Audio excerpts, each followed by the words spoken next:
रोडसर्च DC universe का one of the darkest anti super hero है और इनकी टाइमलाइन बहुत ज़्यादा डार्क है जो कि डीसी के अल्टरनेट यूनिवर्स में एग्जिस्ट करती है।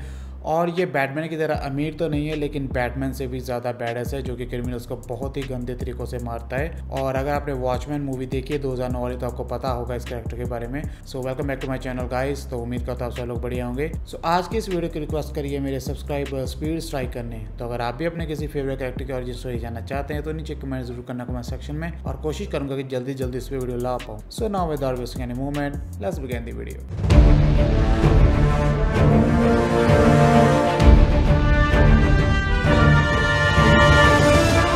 रोडसर्च की फर्स्ट अपीयरेंस हुई थी कॉमिक वॉचमैन इशू 1 1986 में। सो इशू की शुरुआत होती है एक डेड बॉडी से जो कि पुलिस स्टेशन के बाहर पड़ी है जिसके ऊपर एक नोट लिखा है नेवर रोडसर्च। एंड इसके बाद पुलिस को यह पता चलता है कि एक रोडसर्च नाम का विजिलेंटी शहर में नया आया है जो कि क्रिमिनल्स को बुरी तरह से मार रहा है। सो सिंस वो कानून को अपने हाथों में ले रहा था तो पुलिस के लिए वो एक वांटेड क्रिमिनल बन जाता है। तो पुलिस उसके पीछे पड़ जाती है एंड कुछ टाइम के बाद ही पुलिस सक्सेसफुली उसे पकड़ लेती है। एंड फिर उसका ट्रायल होता है एक चैम्बर में जहाँ पर वो एक साइकेट्रिस्ट के साथ बैठता है एंड साइकेट्रिस्ट उसे पूछता है उसका नाम तो वो कुछ भी नहीं बताता। तो सरकारी दस्तावेज से पता चलता है उसका नाम वॉल्टर कोवैक्स है। तो इसके बाद साइकेट्रिस्ट उसे रोडसर्च के नाम से बुलाता है तो वो रिस्पॉन्ड करता है एंड अपनी स्टोरी बताता है। तो वो बताता है कि वो बचपन से ही बहुत अब्यूज को झेलता है क्योंकि उसकी माँ भी उसे बहुत ज्यादा मारती थी। तो क्योंकि वो एक प्रोस्टिट्यूशन का बेटा था तो इसलिए उसकी माँ उसे बहुत ज्यादा पीटती थी क्योंकि वो एक नाजायज औलाद थी। एंड एक दिन रोडसर्च रास्ते में जा रहा था तो तभी दो बुली उसे मिलते हैं जो कि उसे बताते हैं कि उन्होंने उसकी माँ के साथ कई नाइट स्पेंड करी है पैसे देकर। एंड इसके बाद वो उसके मुंह पर अपनी कॉफी गिरा देते हैं जिसके बाद रोडसर्च बुरी तरह से गुस्से में पागल हो जाता है। एंड उनमें से एक बुली सिगरेट पी रहा था तो वो वही सिगरेट पकड़कर उसकी आंख में दे मारता है जिसके कारण उसकी आंख जल जाती है। एंड वो दूसरे बुली के ऊपर भी कूद पड़ता है एंड लिटरली अपने दांतों से उसकी गाल को फाड़ डालता है। एंड इसके बाद पुलिस उसे कस्टडी में लेती है एंड उन्हें पूरा माजरा पता चलता है। तो वो उसके बेटर फ्यूचर के लिए उसे एक ऑर्फनेज में भेज देते हैं जहाँ पर वो 17 साल तक रहता है और किसी से भी कोई भी रिलेशन नहीं बनाता और चुप रहता है। एंड इसके बाद फाइनली 18 का होने के बाद वो ऑर्फनेज छोड़ देता है एंड एक फैब्रिक इंडस्ट्री में जॉब करता है जहाँ पर एक औरत उसे एक ऑर्डर देती है 2 स्पेशल फैब्रिक्स के बीच में एक ऐसा स्पेशल फ्लूइड बना के एक ड्रेस बनाने का जिसकी शेप एंड डेंसिटी गर्मी एंड सर्दी के हिसाब से चेंज हो यानी कि अपने एटमॉस्फेयर के हिसाब से। एंड रोडसर्च फाइनली ऐसी ड्रेस बना देता है लेकिन वुमेन को वो बिल्कुल भी पसंद नहीं आती तो वो उस ऑर्डर को नहीं लेती। लेकिन रोडसर्च को वो ड्रेस बहुत पसंद आती है और वो उसके काट कर अपने लिए एक कूल मास्क बना लेता है। एंड इस तरह में पता चलता है कि रोडसर्च को उसका आइकॉनिक वेनम सिम्बियोट जैसा हिलने वाला मास्क कैसे मिला। एंड फिर अगले ही दिन जब रोडसर्च एक न्यूज पढ़ता है जिसमें उसी औरत का रेप हो जाता है उसके अपार्टमेंट के बाहर जिसने उसे ऑर्डर दिया था तो उसे बहुत बुरा लगता है। एंड उसे ये देख के और भी बुरा लगता है कि उस अपार्टमेंट में सभी लोग सिर्फ देखते रहे और किसी ने भी उसकी हेल्प नहीं करी।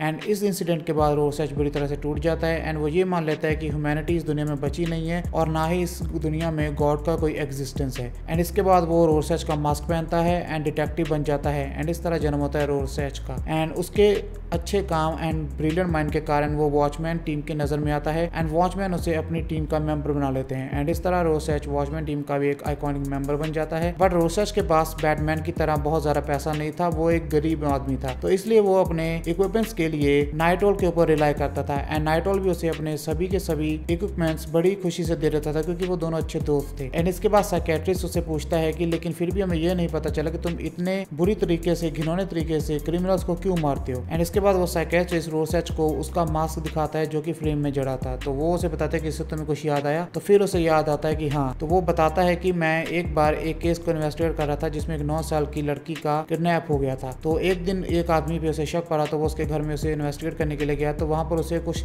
बचर वेपन्स मिले। लेकिन जब उसने उस घर के बाहर देखा तो उसी घर के 2 कुत्ते बाहर एक बड़ी सी हड्डी के लिए लड़ रहे थे। एंड वो हड्डी किसी और की नहीं बल्कि उसी 9 साल की बच्ची की थी जिसका किडनैप हुआ था। एंड इसके बाद वो सच गुस्से में आकर वो बच्चा नाइफ उठाता है एंड उन दोनों डॉग्स को वहीं पर मार डालता है। एंड तभी वहां पर उस घर का ओनर भी आ जाता है जिसने उस लड़की को किडनैप किया था। तो रोडसर्च उसे बहुत ही बुरी तरह से पीटता है एंड वो मान जाता है कि उसने उस लड़की को किडनैप किया, उसका रेप किया और फिर बाद में उसे उन कुत्तों को खिला दिया। तो रोडसर्च गुस्से में आकर उसे जिंदा ही वहीं पर पेट्रोल से आग लगाकर जला देता है। एंड इसके बाद पूरा घर आग की लपटों में घिर जाता है एंड वहीं पर वो मारा जाता है। एंड इसके बाद रोडसर्च ने कई क्रिमिनल्स को ऐसे ही मारा। एंड फिर साइकेट्रिस्ट का सेशन पूरा होता है एंड रोडसर्च को उसके सेल में भेज दिया जाता है। एंड जेल के अंदर ही रोडसर्च की 2 क्रिमिनल्स के साथ फाइट हो जाती है। तो सिंस रोरसैच बहुत ही खतरनाक था एंड उसे सभी तरह के फाइटिंग स्किल आती थी, तो वो उन क्रिमिनल्स को बहुत ही बुरी तरह से मारता है, जिसके कारण उसे किसी और जेल में शिफ्ट किया जाता है। लेकिन इसी टाइम पीरियड के दौरान वो जेल से भागकर बाहर आ जाता है एंड इसके बाद वो अपनी रोरसैच जर्नी को कंटिन्यू रखता है,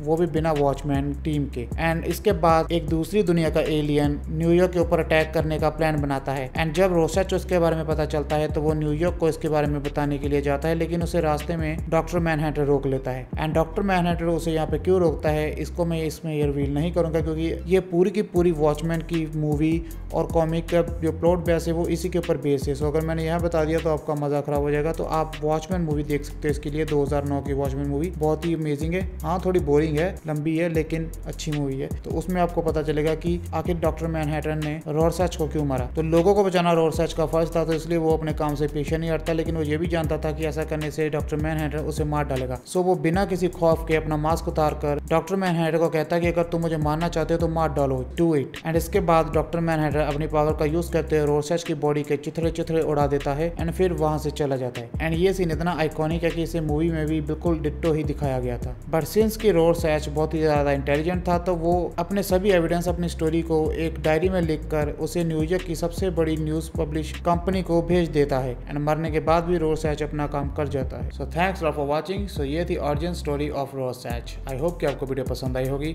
और ऐसे इनकी टाइमलाइन जैसे आपने कॉमिक में देखा ऐसे ही बहुत ज़्यादा डार्क है, खून खराबा दी बॉयज़ की तरह नॉर्मल बात है। और मैंने सबसे बड़े प्लॉट को इसलिए यहाँ पर कंसील कर दिया क्योंकि मैं नहीं चाहता आपका मूवी का एक्सपीरियंस ख़राब हो, क्योंकि कॉमिक और मूवी दोनों का बेस इसी चीज़ पे टिका था जिस पे रोरसैच की डेथ हुई है। And that being said, our video ends here. See you in the next one. Bye.